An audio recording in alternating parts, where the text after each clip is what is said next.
ലൂക്ക 1:49. ശക്തനായവൻ എനിക്ക് വലിയ കാര്യങ്ങൾ ചെയ്തിരിക്കുന്നു. പരിശുദ്ധ അമ്മയുടെ ജപമാല തിരുനാളിലൂടെ നമ്മൾ യാത്ര ചെയ്യുക. അമ്മ പറയുക, ശക്തനായവനാണ് എനിക്ക് വലിയ കാര്യങ്ങൾ ചെയ്തിരിക്കുന്നത്. ഈ ജപമാല പ്രാർത്ഥന ആവർത്തിച്ച് പ്രാർത്ഥിക്കുമ്പോൾ പരിശുദ്ധ അമ്മയോട് ചേർന്ന് നമ്മൾ ഈശോയിലേക്ക് എത്തിച്ചേരുക.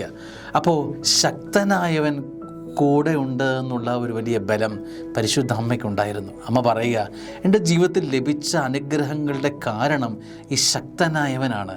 എൻ്റെ കഴിവോ, എൻ്റെ മിടുക്കോ, എൻ്റെ സാമർഥ്യമോ, എൻ്റെ ബന്ധുബലങ്ങളോ, എൻ്റെ വരുമാനങ്ങളുടെ കരുത്തോ ഒന്നുമല്ല, മറിച്ച് ശക്തനായവൻ കൂടെ ഉണ്ടെന്നുള്ളത് ബലമായി കാണുകയാണ്. സ്നേഹമുള്ളവരെ, നമ്മുടെ ജീവിതത്തിൽ ഈ കർത്താവ് കൂടെ ഉണ്ട് എന്നുള്ളതൊരു ബലമായി കാണണം. അത് പരിശുദ്ധ അമ്മ പറയുക, എൻ്റെ ജീവിതത്തിൽ ഞാൻ കരുത്തുള്ളവളാണ് എങ്കിൽ അത് കർത്താവിൻ്റെ ജീവിതത്തിൽ ഉള്ളതുകൊണ്ട്. അനുഗ്രഹമാവട്ടെ. ആമേൻ. Hallelujah, hallelujah.